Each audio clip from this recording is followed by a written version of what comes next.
Welcome and Baruch Atah Adonai Eloheinu Melech HaOlam Asher Kitshanu b'mitzvotav v'tzivanu la'asok b'divrei Torah. Amen. Thank you. And here's where we are at this point. Back a little bit, right there. So remember, Abram, should I say, right, is having this vision, this encounter with God. And of course, we've talked about the covenant between the pieces, how Abraham has taken these animals, how he's divided some of them, and we recognize what they symbolize. They symbolize other nations.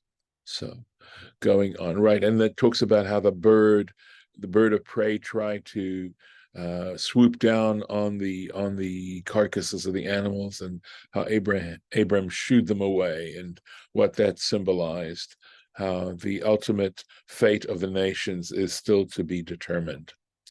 Vayhi hashemesh lavo, and the sun was about to come down. The sun was in the process of setting. V'tardema nafla al Avram, and a deep sleep fell on Abraham.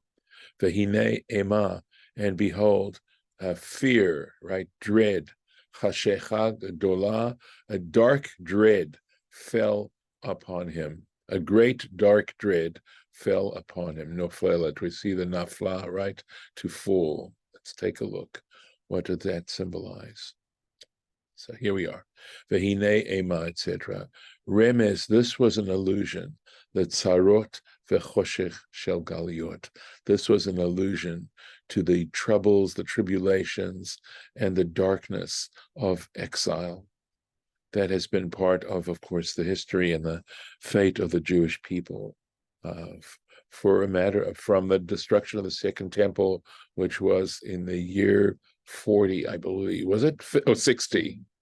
Boy, it's crazy. All right. And up until the establishment of the State of Israel in 1948, can you imagine?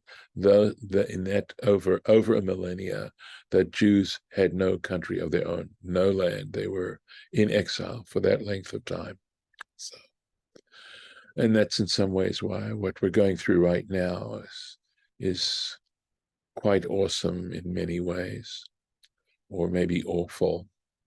Vayomer la'Avram, and he said to Abram, Yadoa teda, know for a certain, ki ger zaracha, that your seed, your offspring, will be strangers, sojourners, in be'eretz lo lahem, in a land not their own.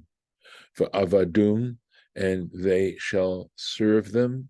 Ve'inu otam, and they will make them into servants, perhaps, and they will afflict them.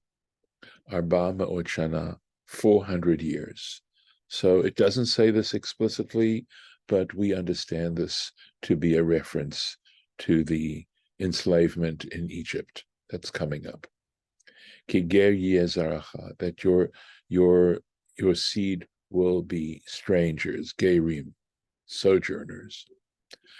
Mi shenolad Yitzchak, from the birth of Isaac, ad sheyatzu Yisrael mimitzrayim, to the point when the Israelites left Egypt, arba me'ot shana. That is actually 400 years. So the 400 years isn't the amount of time that the Israelites actually spent in Egypt.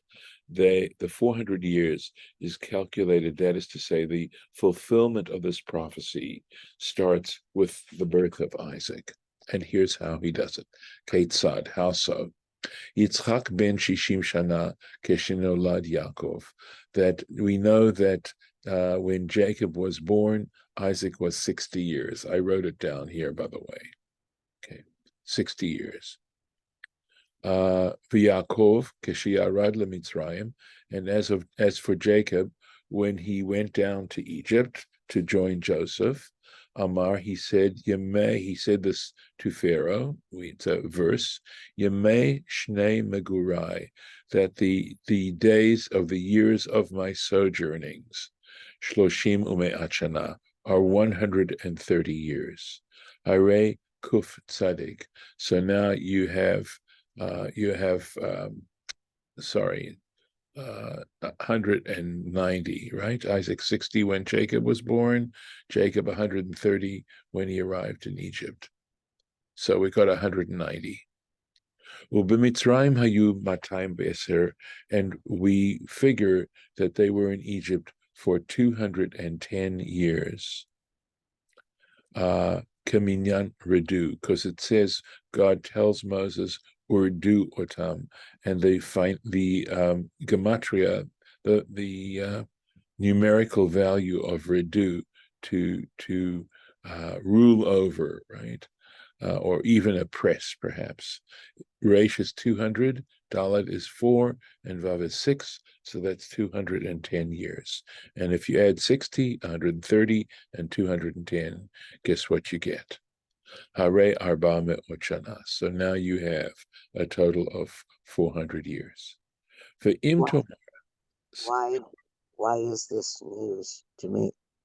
say that again? This is news to me. Yes. Okay. So, obviously, I've been told straight out it's 400 years. Right. Right. Why does it get passed down that way? Well, you're going to see there's an object. Rashi is proposing an objection. Okay, it's not a serious objection. It's just for the sake of argumentation.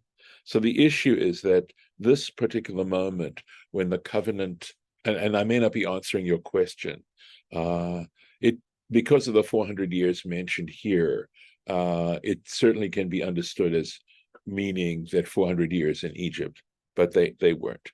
It's actually the Bible, as we know, sometimes speaks in a little bit of a riddle, and that's why we need Rashi for one, because to be able to interpret the Bible the way our tradition interprets it, we need Rashi. And of course, initially we have this material in our Midrashim and in the Talmud and in this rabbinic material. So, am I answering your question, Judith? Yes, but Rashi is available to everybody. Doesn't mean they read it. I know, but rabbis read it. Yes, some do and some don't. I don't want to cast any aspersions, but not all rabbis have even read the Bible. I mean, they different strokes for different folks, and different rabbis have different senses of what's important. And of course, there's always the just the common opinion, which isn't necessarily based on fact. Yeah. Okay. At any rate, he's going to argue. The im tomar, and should you want to argue against this, the Mitzrayim hayu arba ma'ot, and if you want to argue that they were in Egypt for 400 years, right? That's the argument. Hooray! So let's take a look at this. Kahat miyordei Mitzrayim. Kahat was one of the people who went down to Egypt with Jacob's family. Haya, okay, he was one of the people who went down to Egypt to see Joseph with the brothers. Tsei v'chashov shnotav shel Kahat. Go ahead and calculate the years of Kahat. So we have these. I mean, there's a chronology which gives these particular things.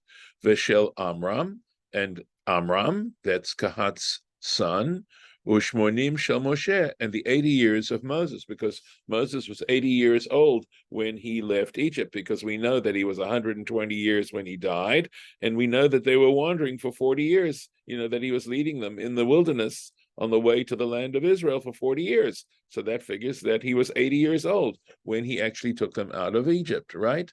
Okay. Moshe Hashaya Kesheyatzu Yisrael Mimitzrayim. That's how old he was when the Israelites departed from Egypt. Eina Talmud says. So if we count, he doesn't, while he's not giving us those years, okay, but if we go to the chapter and the verse in Exodus, which gives us those years, right? Eina Talmud se ela shalosh ma'ot v'chamishim. You total that up, and you only get a total of 350. And from that 300, that's just if you take the length of each one's life, then you get 350. But you have to include in that, okay, Kol Hashanim Shechai Kahat Achar Lidat Amram. But you can't do that because you've got to subtract from that the number of years that Kahat lived after Amram was born. Okay, he didn't die and then Amram was born. Amram was born and he lived on further. So those can't count towards the number of years they were actually in Egypt. V'shechai Amram achar ledat Moshe. And likewise, after Amram sired Moses, after Moses was born, Amram continued to live for quite a while. So you have to subtract that from him. So you're going to have much less than 350 years. And even 350 years doesn't make 400. So you can't say that the Israelites were in Egypt and enslaved for 400 years. But Eretz lo lahem, this is saying that they're going to serve in a land not their own. Velo ne'emar be'eretz Mitzrayim, but it doesn't say in the land of Egypt, ela lo lahem, but not their own land. Umishinolad Yitzchak. And the truth is that from the moment Isaac was born, Vayagor Avraham, it says Abraham was a sojourner. I believe it was Gerar, but regardless, Abraham was not in his own land, Vigomer, and not only that, it says elsewhere, Vayagor Yitzchak beGerar. It says Isaac was actually a ger in Gerar. He was living in land. So the 400 years was certainly in lands that they did not possess. Okay, so let's go on a little bit. And then likewise, it says, Vayakov gar be'eretz Cham. It says this in Psalm 105, that Jacob sojourned in the land of Ham, that was Egypt, Cham. And not only that, it says, Lagur ba'aretz banu. When they come down, they tell Pharaoh, we are here to serve, as temporary dwellers, right, as sojourners in the land of Egypt. Going back into the text itself, V'gam et hagoy asher ya'avodu dan anochi, and he says, and even the nation which they have to serve, I will judge. And after that, yetzu berchush gadol, and after that they will go out with a great deal of property, right? What they inherit from them, from these people that they served. V'gam et hagoy, and also the nation.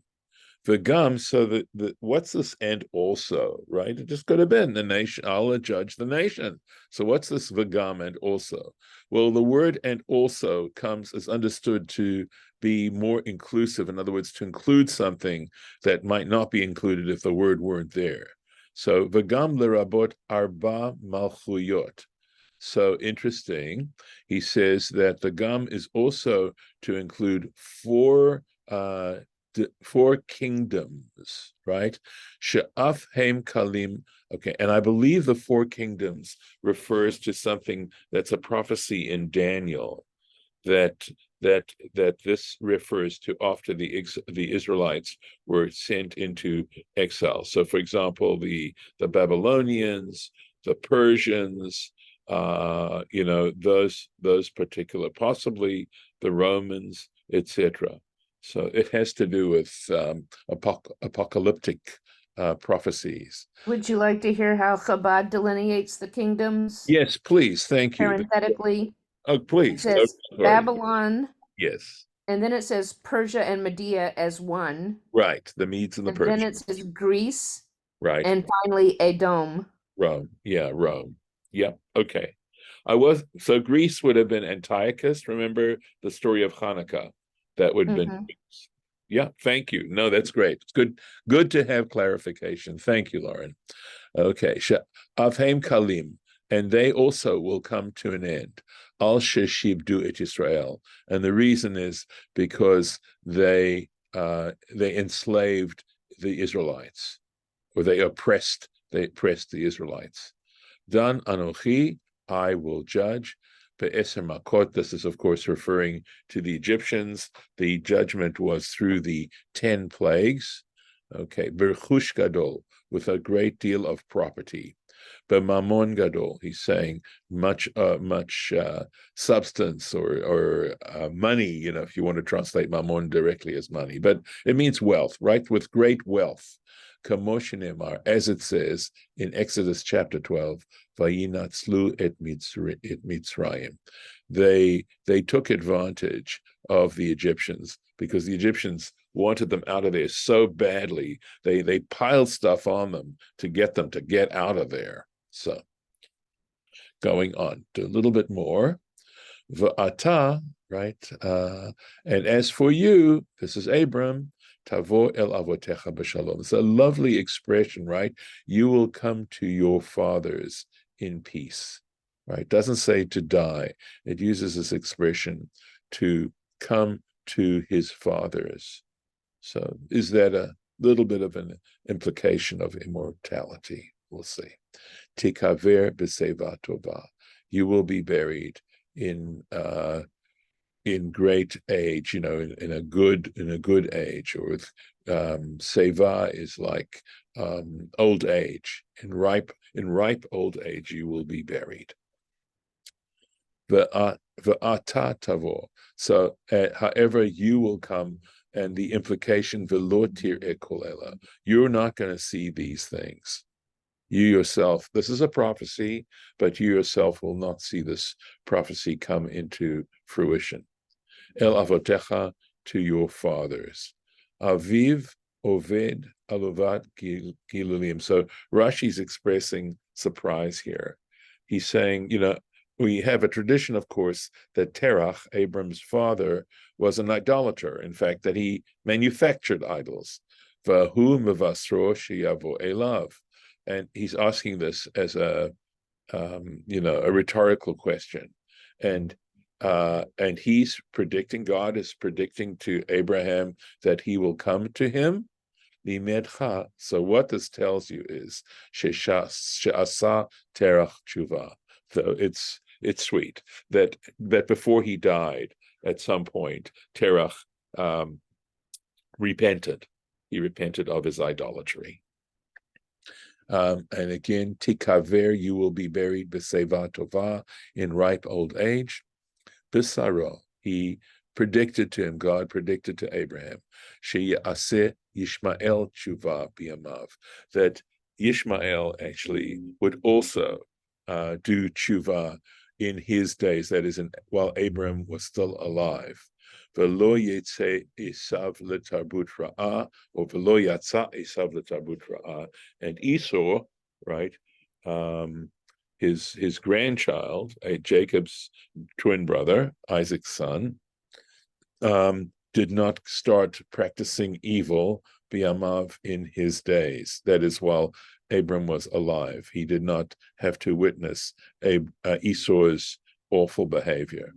Ulefichach meit chamisha shanim kodem zmano. And for this reason, he died, that is, Abram died 5 years earlier than he was supposed to be.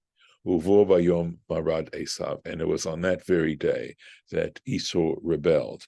And there's a tradition that in fact, that Jacob, when it talks about Jacob sowing the pottage, right, of lentil soup, of lentil stew, that was part of that was because Abraham had died, and he was making, eating lentils is a traditional mourner's meal, and so that's what Jacob was doing at the time when Esau sold him his birthright. And that we know that Isaac lived to 180 years, and we know that Abram lived to 175 years, and so the expectation would have been that he would live for 180 years, but this is Rashi's explaining to us why he lived only to 175 years.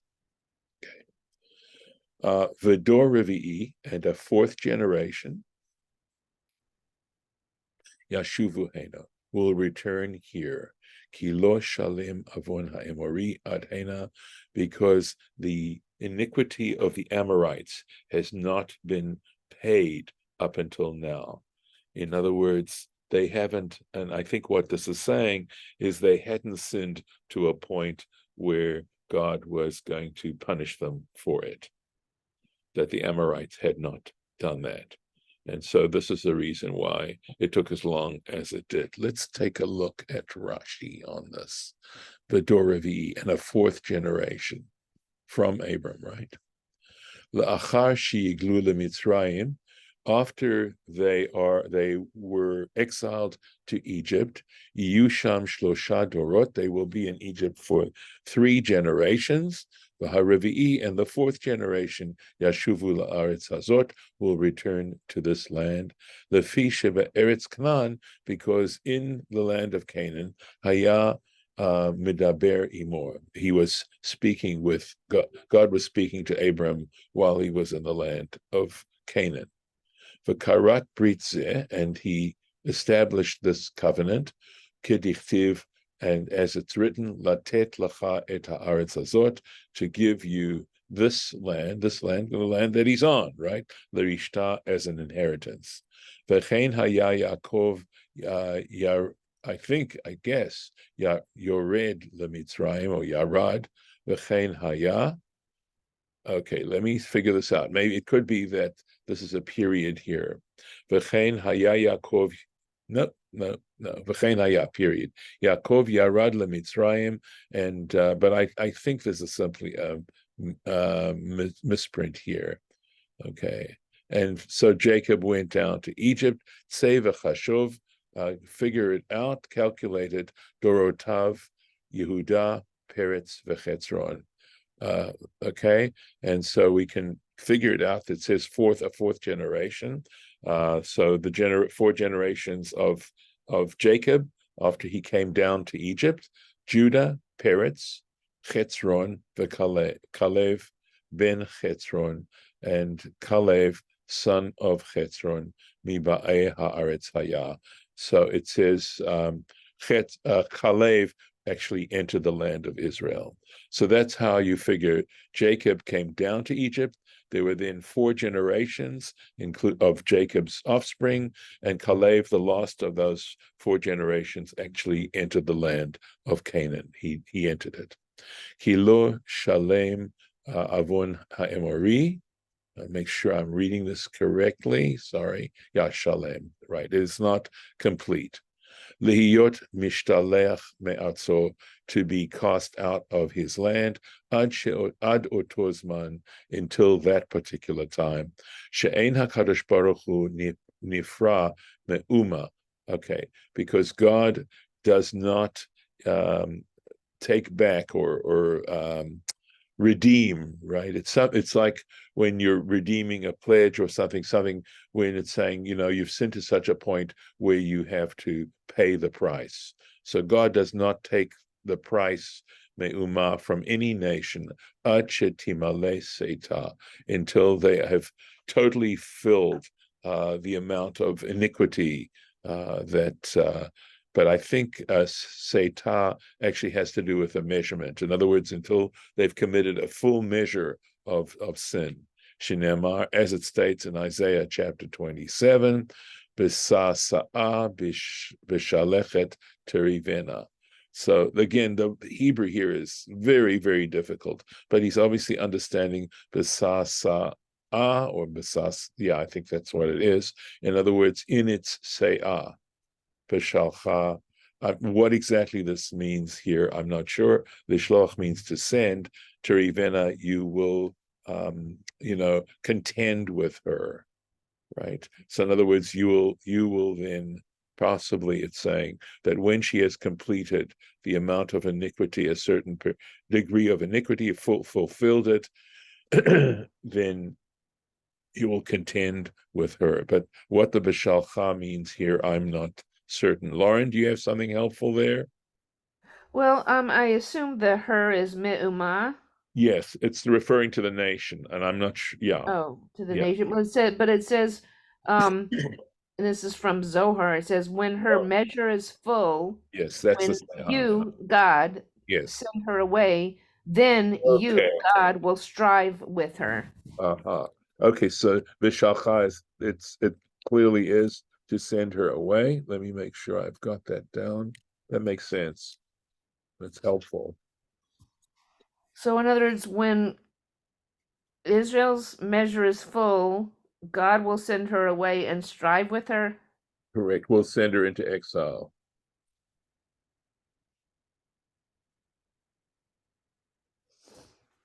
And it could be that the point is that it is through sending away that God is striking her, that's her punishment. Right. In other words, what the sentence, the way I'm understanding the sentence now, thank you for your help, right? Bisasa'a or bisasaeha, something like that, but there's no yud here. So when her measure is filled, terivena, you will contend with her by sending her away, by sending her into exile. So that's all right. And I think this may be a good place to stop. And I'll make the marking. And hopefully we'll finish up this particular chapter tomorrow. Okay. And I'm going to stop the share. All right. So if you have some comments, of course, I'll take them. Otherwise, I will stop the recording. I just have a etymological question. All right. The word seva meaning old age, is that related to Saba and Safta? I think it's spelled differently. I think I'm trying to think if seva has something to do, and I could be right off here, but whether or not it means that when you reach a certain point where you're satisfied with the life you've had, whether it has to do with that or whether it may have to do with gray hairs, something like that. Yeah, but in benching, there's a word satisfied that's like seva. Right, but is it with an ayin or with an aleph? I don't remember. I have to I don't get the Right. I don't either. text in front of me. Exactly. Okay. So that is it for today here. I'm going to stop the recording.